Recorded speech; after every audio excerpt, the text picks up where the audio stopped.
Hello. I hope that you're feeling okay tonight. If you're not, then ask and receive some healing and comfort from the Lord. I know that you'll get it. And sometimes it's not exactly what we think we want, but it's something that's very beneficial to us nevertheless. And it sometimes doesn't come in a hurry. For instance, last night I received healing that was so unexpected. It's something I hadn't even asked for. It was something I was worried about because it's worrying me recently because I knew I had a DEXA scan to go to, and you have to lay flat for that, as flat as possible. And for the last 4 years I've had to sit up to sleep. But last night, after a bit of a strange night, and I was worrying about that, I got back into bed at 2:30 this morning, and I just felt I had to change my pillow shape. So I always have my pillows upright, of course, but then I turned them round horizontally, first time for years, and very carefully, I suppose you'd say, I laid myself down, and my top of my neck and my head was supported, and I fell asleep flat. Well, when I woke this morning, it was amazing. I thought, I don't believe that's happened. How did that happen? Anyway, so there you are, you see, just to illustrate a point. And it's why really I thought I'd talk about it today. Well, God knows everything, and of course, you know, our loved ones in spirit, the angels, all those who have gone before us in the heavenly realms, get to know about our goings on down here. And I thought that it'd be nice if I actually read from the Bible that Kathy got me for my birthday those years ago, the order in which God made the world. Of course, you can hang on to your idea of fossils and things, but I've never seen a fossil yet with a fish with legs, or a horse that's growing into something else or from something else. And you remember the last thing was that hippopotamuses and whales from the same ancestor. Well, show me a whale half a hippo, I might believe it. So here we go. This is how God made the world. In the beginning, God created the sky and the earth. I better move back a bit, otherwise you won't get to see me. The earth was empty and had no form. Darkness covered the ocean, and God's Spirit was moving over the water. Then God said, "Let there be light." And there was light. God saw that the light was good, so he divided the light from the darkness. God named the light day, and the darkness night. Evening passed and morning came. This was the first day. Then God said, "Let there be something to divide the water in two." So God made the air and placed some of the water above the air and some below it. God named the air sky. Evening passed and morning came. This was the second day. Then God said, "Let the water under the sky be gathered together so the dry land will appear." And it happened. God named the dry land earth, and the water that was gathered together seas. God saw that this was good. Then God said, "Let the earth produce plants, some to make grain for seeds and others to make fruits with seeds in them. Every seed will produce more of its own kind of plant." And it happened. The earth produced plants with grain for seeds and trees that made the fruits with seeds in them. Each seed grew its own kind of plant, and God saw that all this was good. Evening passed and morning came. This was the third day. Then God said, "Let there be lights in the sky to separate day from night. These lights will be used for signs, seasons, days and years. They'll be in the sky to give light to the earth." And it happened. So God made the two large lights. He made the brighter light to rule the day, and made the smaller light to rule the night. He also made the stars. God put all these in the sky to shine on the earth, to rule over the day and over the night, and to separate the light from the darkness. God saw that all these things were good. Evening passed and morning came. This was the fourth day. Then God said, "Let the water be filled with living things, and let birds fly in the air above the earth." So God created the large sea animals and every living thing that moves in the sea. The sea is filled with these living things, with each one producing more of its own kind. He also made every bird that flies, and each bird produced more of its own kind. God saw that this was good. God blessed them and said, "Have many young ones, so that you may grow in number. Fill the water of the seas, and let the birds grow in number on the earth." Evening passed and morning came. This was the fifth day. Then God said, "Let the earth be filled with animals, each producing more of its own kind. Let there be tame animals and small crawling animals and wild animals, and let each produce more of its kind." And it happened. So God made the wild animals, the tame animals, and all the small crawling animals to produce more of their own kind. And God saw that this was good. Then God said, "Let us make human beings in our image and likeness," in our image and likeness, Elohim. "And let them rule over the fish in the sea and the birds in the sky, over the tame animals, over all the earth, and over all the small crawling animals on the earth." So God created human beings in his image. In the image of God he created them. He created them male and female. God blessed them and said, "Have many children and grow in number. Fill the earth and be its master. Rule over the fish in the sea and over the birds in the sky and over every living thing that moves on the earth." God said, "Look, I have given you all the plants that have grain for seeds and all the trees whose fruits have seeds in them. They will be food for you. I've given all the green plants as food for every wild animal, every bird of the air and every small crawling animal." And it happened. God looked at everything he had made, and it was very good. Evening passed and morning came. This was the sixth day. So the sky, the earth, and all that filled them were finished. By the seventh day, the magnetic thingy-bob folded itself over. Right, by the seventh day, God finished the work he'd been doing, so he rested from all his work. God blessed the seventh day and made it a holy day, because on that day he rested from all the work he had done in creating the world. There, isn't that marvellous? Absolutely marvellous.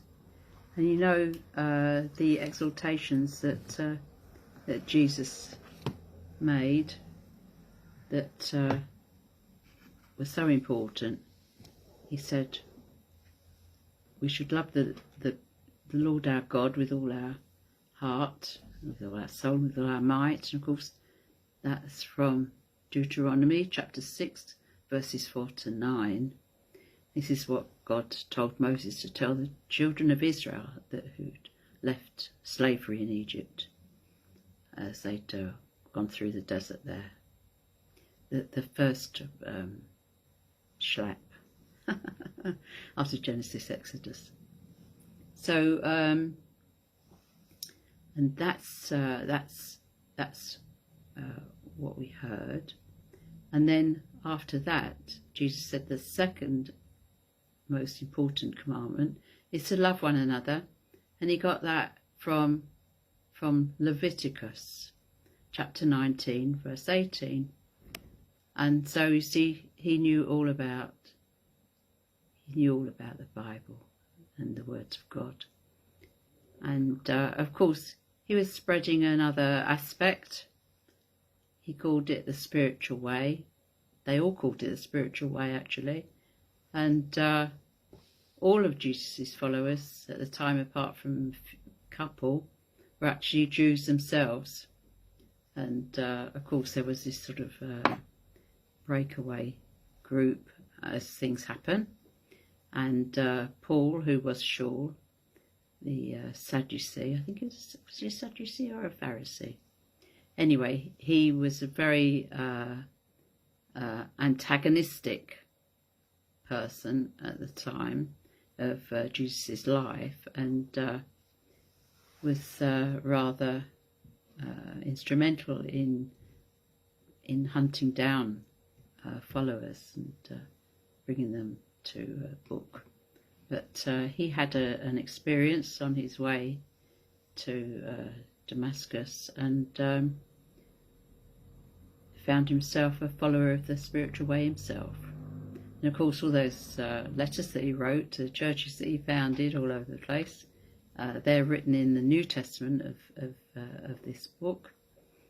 There are 66 books altogether, brought together in the Bible, and other than the second New Testament, 27 books that were written mostly in Greek and Latin. The first books, of course, they were all written in Hebrew. And, well, they found a lot of special scrolls and things in Qumran, didn't they? Hidden away. And they also found some scroll fragments of Isaiah up on Masada. The part where he talks about God says that he will blow flesh onto dry bones of his people. So it's really amazing, isn't it, that we're able to read about all that. I hope you've enjoyed that.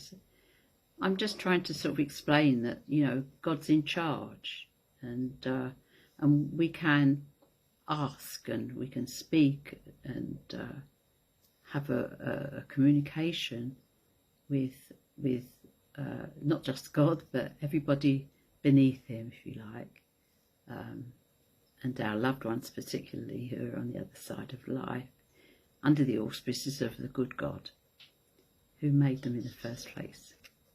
But if you ask yourself, you know, God wouldn't make something to destroy it.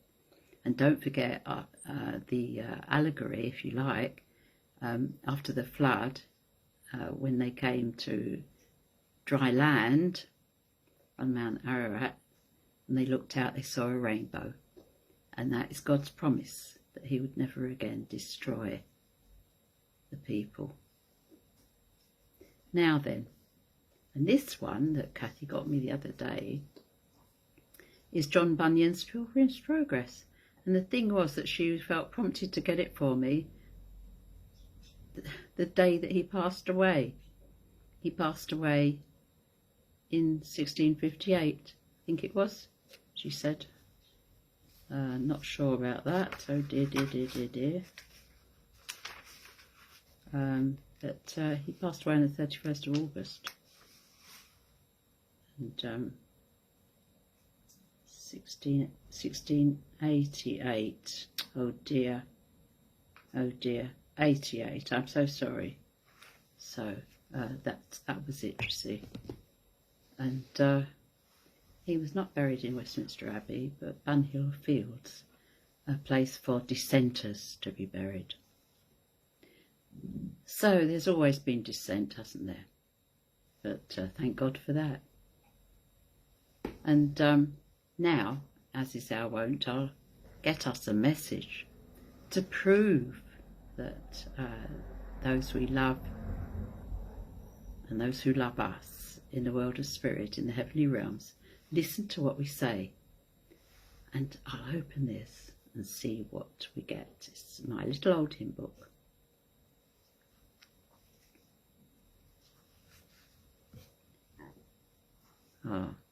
Purer yet and purer we would be in mind, dearer yet and dearer every duty find, hoping still and trusting God without a fear, patiently believing he will make all clear. Calmer yet and calmer in the hour of pain, surer yet and surer peace at last to gain, suffering still and doing to his will resigned, and to God subduing heart and will and mind. Higher yet and higher, out of clouds and night, nearer yet and nearer, rising to the light. Light serene and holy, where our souls may find purity and blessings from the Father kind. Yeah, God bless you. And this one, of course, in this hymn book, which is a Spiritualist National Union hymn book, they're not Christians actually. We're Christian spiritualists here. But so I shall say it as the Christian hymn words. Jesus, lover of my soul, let me to thy bosom fly, while the stormy billows roll, and while the tempest still is high. Guide me, O my Saviour, guide, till the storm of life is past. Safe into the haven guide, O receive my soul at last. Other refuge have I none, hangs my helpless soul on thee.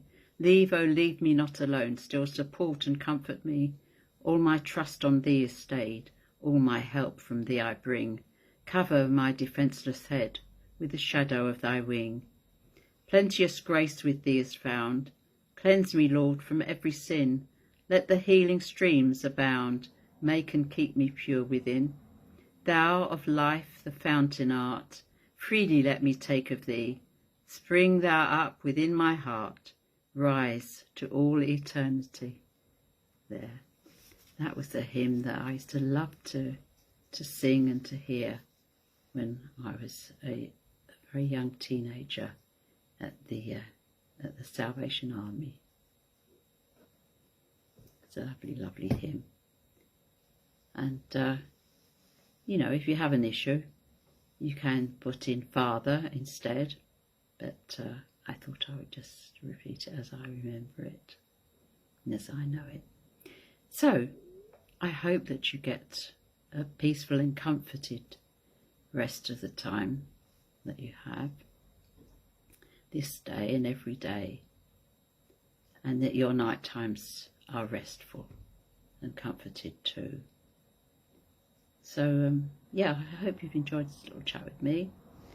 You're lucky I wasn't going to read the Pilgrim's Progress to you. It'd take a rather long time, and forgive me for getting his date wrong by a digit. Made a lot of difference actually, 30 years difference to be precise. And there you are. I shall hope that you've enjoyed that little bit, and do have a read of the Bible. It's very, very interesting. But do remember that the first lot of books of the Bible, the Old Testament, were all written in Hebrew. They were written by Jews, written to be written down and spoken by Jews, and Jesus himself, of course, was a Jew who lived and died as a Jew. So, you know, with all this anti-Semitism lark going on at the minute, I felt it incumbent upon me to mention that. Also, of course, the fact that it's in a foreign language. I mean, you know, I'm going to have a sip of water, which Jesus would have called mayim.